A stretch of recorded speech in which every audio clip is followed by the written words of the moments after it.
Mga kababayan, ngayong araw po ng Lunes, July 28, 2025, patuloy pa rin po nating minomonitor ang pagkilos nga po ni Bagyong Rosa na nasa labas ng ating Philippine Area of Responsibility na siya po nagpapalakas dito nga po sa Southwest Monsoon or Habagat sa kanlurang bahagi ng ating bansa. Pero kung bago ka lang, huwag mo muna kakalimutan na mag-like and subscribe. Maraming salamat po. Mga kaibigan, tingnan natin yung pinakalokasyon nga po nitong si Bagyong Rosa, no? Alam nyo, kahit nasa labas ito ng PAR, may epekto pa rin siya, no? Ano yung epekto niya? Wala ho siyang direktang epekto sa atin yung bilang isang bagyo, pero yung epekto niya sa habagat ay patuloy po nagpapalakas.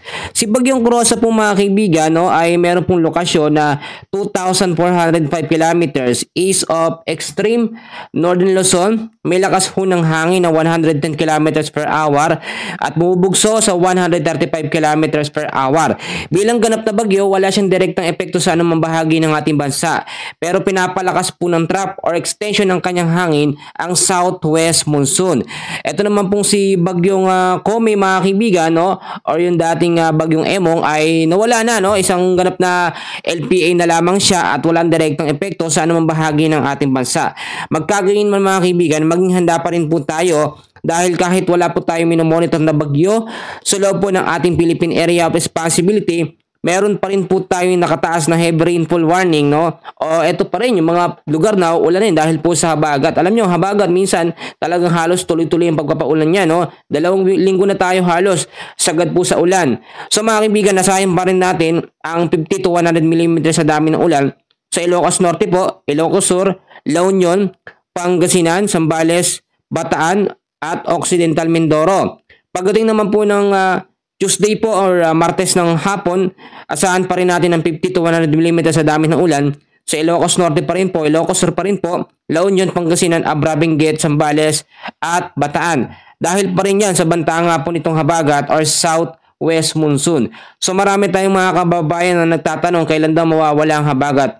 Huwag kayong mag-alala mga kaibigan, no? Dahil sa mga susunod na mga araw, no, asahan natin na magiging okay na ang panahon natin. Makakaranas tayo ng medyo mainit, no? Medyo okay na panahon. Dahil magkakaroon tayo ng tinatawag na monsoon break or yung pansamantalang pagkawala ng habagat, no? Dahil nga po sa wala na tayong bagyong minomonitor. Pero hindi pa rin natin i-rule out yung mga posibilidad na pwedeng mangyari. Lalo na po ito si Bagyong Rosa, yung direction niya, may possibility pa rin po na ito ay magbago, no, or maglihis ang kanyang direksyon. Kaya patuloy pa rin po natin siya binabantayan. Ngayon mga kaibigan, meron tayong tinatawag pa rin po, no, na forecast weather condition, which is mga lugar pa rin na apektado dahil sa habagat. Ulitin ko, kasama pa rin dyan ng Ilocos Sur, La Union, Pangasinan, Zambales, Bataan at Occidental Mindoro. Makakaranas po dyan ang tinatawag natin na occasional rains or yung tuloy-tuloy po na pag-uulan. Minsan hanggang maghapon yan, tapos bigla pong bumubugso. May kasamang malalakas na hangin. Dahil ho yan sa southwest monsoon. Mga lugar na binanggit ko dyan, mag-ingat po sa banta ng mga pagbabaha. Gayon din sa posibleng banta ng mga landslide.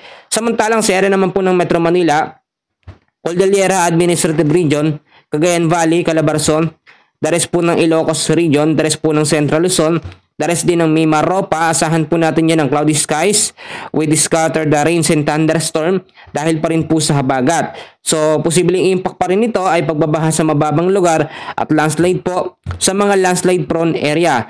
Sa ilang bahagi naman ng ating bansa na hindi ko nabanggit, patuloy din po makakaranas mga kaibigan ng cloudy skies with isolated rains or thunderstorm pagdating po sa hapon at sa gabi dahil pa rin po yun sa dulot po ng habagat. Mga kaibigan, kung titignan po ninyo, malapit nang matapos ang buwan ng July, pagpasok natin ng Agosto, in-expect po na yun na rin sa pagkatala ng Pag-asa, 2 hanggang 4 na bagyo ang posibleng pumasok po sa loob ng ating Philippine Area of Responsibility. So alam naman natin mga kaibigan, kapag mayroong bagyo na nasa loob ng PAR, patuloy po ang paglakas po nitong habagat or southwest monsoon at nakikita naman natin matindi yung nagiging epekto niyan. Pero asahan nyo mga kaibigan, sa ilang bahagi po ng Visayas at Mindanao ay makakaranas ng fair weather pero meron pa rin po mga thunderstorm pagdating sa hapon at sa gabi.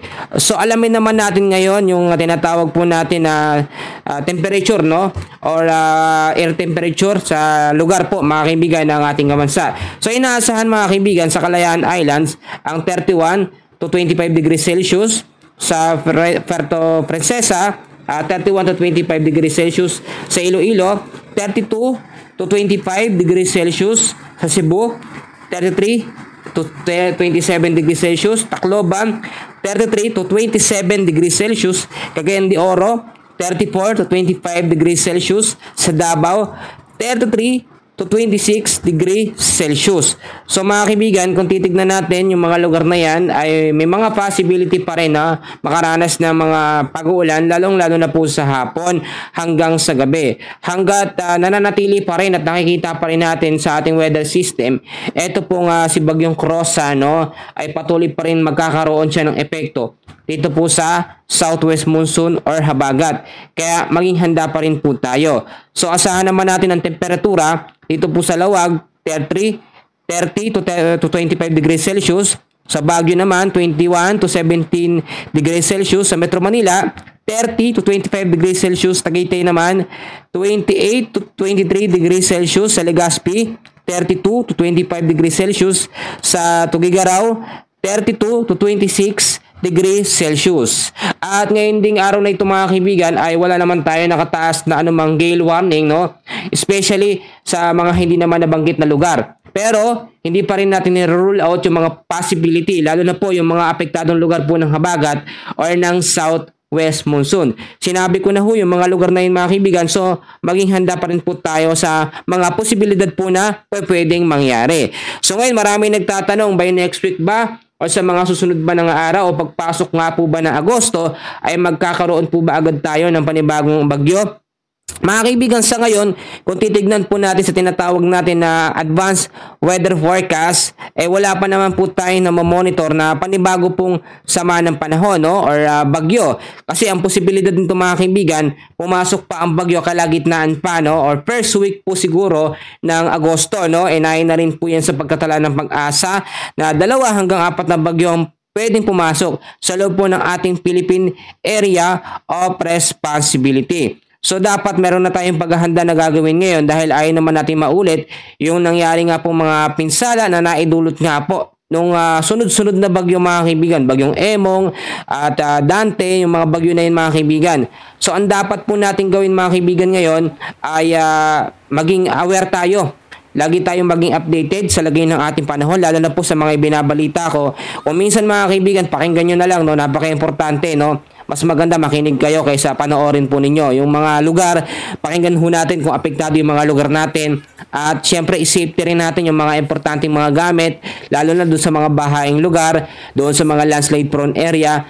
Paulit-ulit ko pong sinasabi, sana ho nakikinig yung ibang mga kababayan natin. Yung iba kasi binabaliwala lang, no? Ang sinasabi, wala daw, hindi naman sila babagyuhin. Pero ano ang nangyari?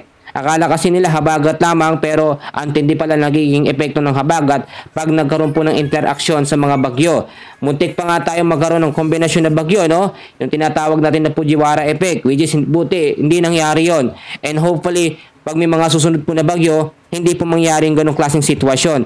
At kung titignan nyo mga kaibigan, itong tinatawag natin na tropical cyclone threat potential, tignan natin mabuti para mas malinaw din. Kung titignan nyo sa week 1 natin, sa July 25 to hanggang July 31, ay wala ho tayong panibagong bagyo or low pressure area na minomonitor, maliban na lamang dito nga po kay Bagyong Rosa.